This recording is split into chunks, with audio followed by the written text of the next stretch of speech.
हरदोई के गांधी भवन में स्वतंत्रता दिवस के अवसर पर राज्य मंत्री आबकारी एवं मद्य निषेध नितिन अग्रवाल ने ध्वजारोहण कर राष्ट्र ध्वज को सलामी दी और गांधी प्रतिमा पर माल्यार्पण किया। इसके बाद गांधी भवन हाल में आयोजित कार्यक्रम के दौरान नितिन अग्रवाल ने स्वतंत्रता संग्राम सेनानियों के परिजनों को सम्मानित किया।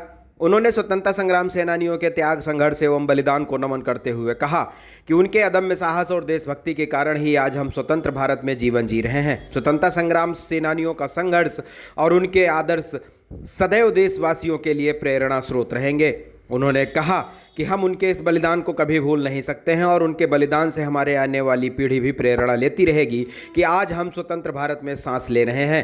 स्वतंत्रता दिवस पर राहुल गांधी के द्वारा लाल किले पर न जाने को लेकर उन्होंने कहा कि उनकी सोच विरोध करते करते देश का विरोध करने लगी है, भारत का विरोध करने लगे हैं, जिस भारत ने उनको सब दिया है, जिस देश ने सब दिया है, वो आज ही इस देश के संविधान पर, देश के लोकतंत्र पर, लोकतांत्रिक व्यवस्था पर विश्वास नहीं करते हैं। मंत्री ने कहा कि मैं यह समझता हूं कि यह बहुत ही दुर्भाग्यपूर्ण है कि नेता विपक्ष की कुर्सी पर और जिम्मेदार वाली कुर्सी पर, उस पद पर बैठने के बाद भी वो आज हमारे देश के संस्थानों का विरोध कर रहे हैं। क्या कुछ कहा मंत्री नितिन अग्रवाल ने, सुनिए उनकी ही जुबानी।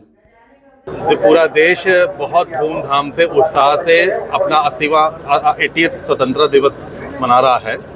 मैं सभी अपने हरदोई वासियों को, प्रदेश वासियों को स्वतंत्रता दिवस की बहुत बहुत बधाई और शुभकामनाएं देता हूं। और मैं इसमें ये ज़रूर कहना चाहूँगा कि हमारा देश, हमारे देशवासी और आगे आने वाली पीढ़ी भी उन सभी स्वतंत्रता संग्राम सेनानियों को, उन सभी क्रांतिकारियों को जिन्होंने अपने प्राणों का बलिदान देके हमें स्वतंत्रता दिलाई है, हम उनके इस बलिदान को कभी भूल नहीं सकते हैं।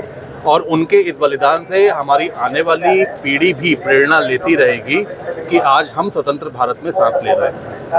लाल किला से आज फिर से स्वतंत्रता दिवस पर कांग्रेस के राहुल गांधी और मल्लिकार्जुन खड़गे शामिल हैं। देखिए, उनकी सोच ही, मैं मानता हूं कि विरोध करते करते वो देश का विरोध करने लगे हैं, भारत का विरोध करने लगे हैं। जिस भारत ने उनको सब दिया है, जिस देश ने उनको सब कुछ दिया है, आज वो उसी देश के संविधान पे, उसी देश के लोकतंत्र पे, लोकतांत्रिक व्यवस्थाओं पे आज वो विश्वास नहीं करते हैं। मैं ये समझता हूँ कि ये बहुत ही दुर्भाग्यपूर्ण है कि नेता विपक्ष की कुर्सी पे और जिम्मेदारी वाली कुर्सी पे बैठने के बाद भी वो आज हमारे देश की संस्थाओं का विरोध कर रहे हैं।